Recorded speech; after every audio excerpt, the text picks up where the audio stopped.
Story 1. Gardening ever since I started gardening. Landscaping included because I landscaped my backyard for the garden.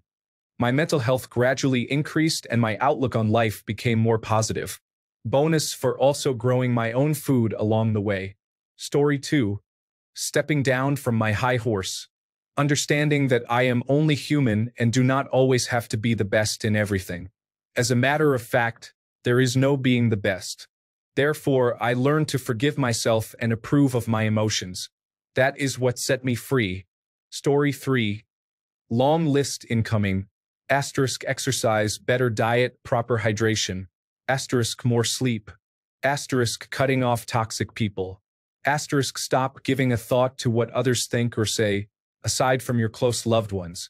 Asterisk limiting yourself to a small group of genuine friends. Asterisk focusing on work or study and creating benchmark goals. Asterisk finding hobbies that you can fit into your weekly routine to get your mind off things. Edit to add a few great suggestions. Asterisk eliminate alcohol, weed, and smoking from your life. It might be fine for most people, but for people suffering from mental health issues, I don't think it's healthy. Asterisk reduce screen time. Get some fresh air, sunlight, and real human interaction. Asterisk cut off pornography and masturbation if you are too reliant on it or addicted to it. Probably missed a few things I can't remember here. Possibly final edit. Plenty of great suggestions and personal experiences in the replies below. For anyone looking for help or guidance, please do scroll down and read them. You never know what little tip might do the trick for you. While I am tempted to update the list based on your great suggestions, I think I'll leave it as it is, just to keep it short and simple. A long and detailed list might turn off a lot of people to even read through it. Thank you for the great discussion, everyone. I'll try to respond to everyone. Apologies if I miss some. If there is something you need to discuss, feel free to direct message me. Story 4. ChatGPT and asking it how a normal, mentally healthy person with a loving childhood would respond to situations I'm in rewired my brain on how to think objectively. I've been using it for a year. Story 5. Coming from a long-term background of a fistful of diagnoses, get up, have a shower, and have discipline even when you don't want to. Mood doesn't get to dictate what happens. Forget the future. Most don't agree with me here. Let's face it, our capability to operate is already stunted and hard, though major futures involve mental health coming full circle eventually. Practice gratitude, not meditation. Just be grateful for what was achieved. Be honest. The core of most of our issues comes from the outside. Friendship, workplace, family, and social expectations, etc. Do what you need to do to find peace within yourself. Everybody else doesn't live in your head 24/7. You don't have to be rude. Just look out for yourself first. Story 6. Voluntarily staying at a psychiatric ward. Admitting myself and stating the problems I was having was the hardest part. The classes they had on how to be easier on yourself, coping, relaxing, and being a functioning human helped. Getting on the proper medication to balance out the bipolar in me helped too. Story 7. Reading. I was into reading books for as long as I can remember, but the habit eventually stopped due to my poor mental health. I couldn't bring myself to read even a few pages without getting distracted. But lately, I've been reading again. I've read 2 books already and I'm on to the 3rd, and I've not felt happier in ages. Story 8. Finding something you are really passionate about and just focus on that. Then take a deep breath and appreciate the nature, sunlight, and the wind, then resume. It helped a lot in sifting the bad things out. Story 9. Quitting all social media, except Reddit and one Discord server I'm on. Also, stopping reading most news. The internet, as it is now, is an outrage machine whose whole reason for existence is to sell you garbage and make you angry enough to engage with whatever shows you the most ads. It's unbelievably freeing to not engage with it anymore. Story 10. Stop drinking, good sleep, and exercise. It's just a night and day difference. I thought alcohol helped my anxiety, but it took way too long to realize it was a major cause. Story 11. Practicing gratitude and morning affirmations. Also limiting my phone use. The only social media I have is Reddit. It's made a big difference for me and I don't miss the others at all. Story 12. I cannot stress enough how much positive self-talk has changed my life. The quality of our life is so related to the quality of our thoughts and feelings. If thoughts are negative, so will feelings be. Interrupting it and replacing it with a positive, helpful inner dialogue works to improve mental health. Story 13. Immigrating from the United States. I think a lot of my anxieties centered around the insecurity and higher danger there. Here, I worry far less about losing my job because they have to give me at least 2 months' notice. I worry far less about losing my savings to medical issues due to universal health care. I worry less about threats of violence or school shootings because they have gun control. It's so relaxing. I feel like I can actually breathe. Story 14. This is something people may not expect, but finding the right psychologist or psychiatrist. I saw a number of them before I found one with whom we actually worked together, and I started getting real help. Looking into and researching your conditions without self-diagnosing, finding out and understanding more about them. Having a person or people you can openly talk about things with helps remove the stigma and sometimes even shame. Story 15. Not listening, reading, or watching the news. It's all just hysterical. If anything big happens, like a meteorite, I will sooner or later know. Anyway, I can't change it. They can't even predict the weather, so why should I even bother about their mainstream opinion? Story 16. Developing a more positive mindset. I used to have a habit of being too hard on myself. I would put myself down as a joke or in an attempt to try to be humble. But I did not realize how easily impressionable the mind is. If you tell yourself something, you can start to believe it over time. I was also very focused on being honest, which at the time meant to me that I needed to always focus hard on everything I hated about life. And when I had this negative outlook on myself and life, it spread to my outlook on others. I did not just hate myself and all of reality, I hated most people too. The good news is that my impressionable mind can also be easily shaped by positive mental habits. At some point, I decided to give that a try, and it was absolutely life-changing. I went from living in a dark, empty, hopeless world to living in a bright and warm world because I allowed myself to see and appreciate the light instead of only focusing on the darkness. I started to acknowledge what is good in life. I questioned every negative thought and countered it with a positive thought. And instead of being judgmental of others, I started to give people a chance. This changed everything. Instead of repelling people, I was able to attract people. I learned that being honest is not about focusing on everything I hate. It is about focusing on what matters most to me. What do I love? What makes me happy? What can I do to make the best of this life? If others are lost, instead of judging them, how can I help lift them up? Story 17. Cutting off my life from the constant doom and gloom, especially from all the terrible news that happens in real life. Good things still happen. I am spending more time with my family, getting a new hobby, and stopping caring too much about anything that I can't control. Story 18. Cutting family out. Dad mostly. I only talk to my 2 half-sisters pretty much. Not overly caring. You don't put effort in, neither do I. You get what you give. Tired of doing extra for people and never feeling like anyone listens or talks to me first, etc. Story 19. Not associating with toxic people or people who don't value self-improvement, progress, or can't adapt to change. Focus on having enough rather than comparing your situation to someone else. Spending time with family and friends.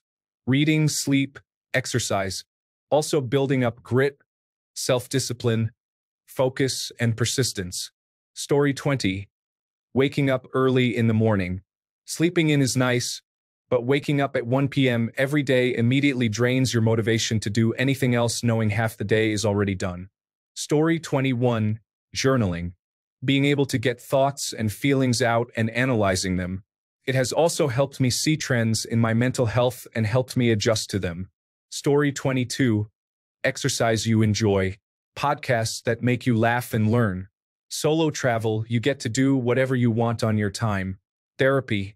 Being kind to yourself. Reduce time with people or cut people out who no longer add to your life. Story 23. Therapy. Forgiving myself for my core existence and behaviors, radical acceptance, and a lot of empathy for myself and those who gave me trauma works wonders. Story 24. I am learning to feel right now. Sounds stupid, but it's helping me massively. I struggled a lot with my mental health the past years, and I realize now that this was a big part of it. My head would make all my decisions for me. My own gut feeling had just vanished into the background. Now that I'm feeling, I am learning to trust myself more and make decisions on what I really want. I have spent years doing things I thought I wanted, but now I see that was just someone who I thought I should be. Feeling has made me happier, emotionally more stable, and more confident. I am starting to really love myself. This version of me I was the past years, he was not me. Story 25, Vitamin D. I lacked sunlight because it gives me migraines, so I started to take vitamin D because I began getting sick. It improves my overall mood. I was so confused at first because I felt a bit happy and content and not miserable at all. Story 26. Just stopped using social media pretty much. No more Facebook or Twitter except random browsing once in a blue moon. Without trying to keep up with all of it, I felt much happier and less stressed trying to keep up with everyone. I was never one to post a lot, but no longer feeling like I had to keep up with other people's social media addiction felt much better for me. Story 27. My corporate employer uses unfathomable processes for the simplest things, so everything takes ages to get approved. The moment I realized I don't really care, my mental health improved. Let the weeks pass, it's not my fault. Story 28. Antidepressants took me from suicidal thoughts to an okay state. Therapy took me from the okay state to an I actually feel good state. Running, previously swimming, helps me maintain this state. Diagnosed with severe depression in January 2023, I feel mostly recovered. The only annoying thing is that I still have insomnia. Story 29. Removing myself from toxic relationships. No drugs or alcohol. Spending time with friends versus isolating myself. Regular therapy and medication. 9 hours of sleep per night. Not attending every argument I am invited to. Story 30. I grew up poor with a binge-eating mother and lots of highly processed foods and snacks. It has taken most of my life to change my taste and learn which healthy foods I enjoy the most. Now, anytime I eat junk food, I need about 2 days to recover from the bloating and feeling awful. Story 31. I stopped drinking alcohol, smoking marijuana, and vaping nicotine. I also stopped consuming pornography. Eliminating these things from my life has been a godsend, to say the least. Story 32. Retirement. No more toxic management, no more sickness review meetings, no more chronic tiredness. I was very ill the last few months. Retirement meant I could recover without any worry or stress. Story 33. I was homeschooled growing up, so I didn't get out a lot. I did sports, but those eventually ended. It was when I begged to get a part-time job that I finally started enjoying mornings. I worked at a restaurant as a dishwasher, then moved up to cook because of a great guy. I hear a lot of people complaining about having to work, and I can understand it if you have a bad work environment and coworkers.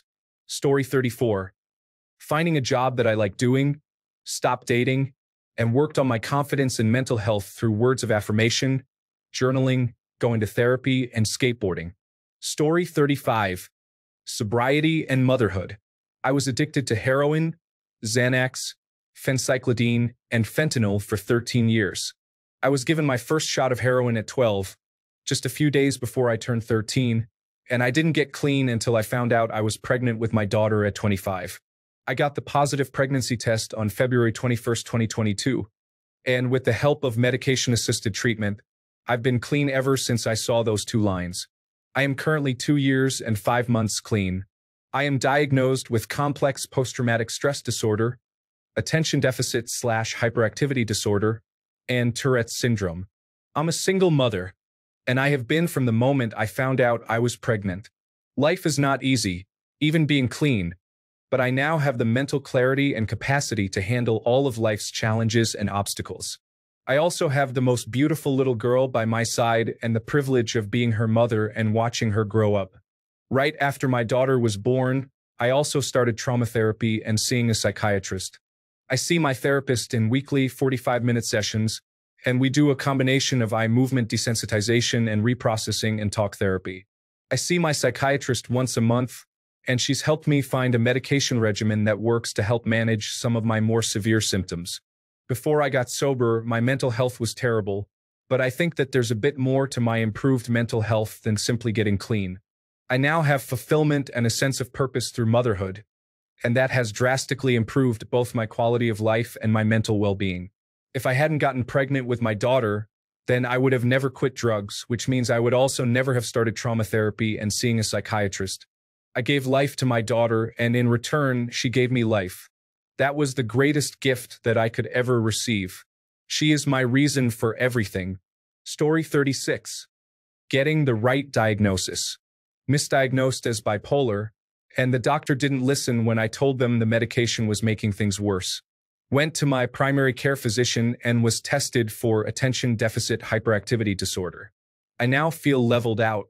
No more binge eating, intrusive thoughts. My sleeping is better, I'm calmer, and I can focus on things now. Story 37. Acceptance and surrendering. Whatever comes will pass, and I'm the only one who gets to define the meaning of my experience. By changing perspective, you can change your life. Story 38.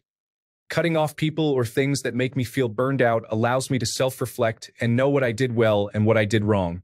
These two actions helped me realize my boundaries, preventing the same set of people or situations from happening again. I stopped being an avid fan. I used to like K-pop, but being in a fan base is exhausting.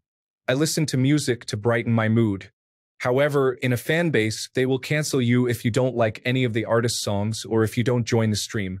Never again.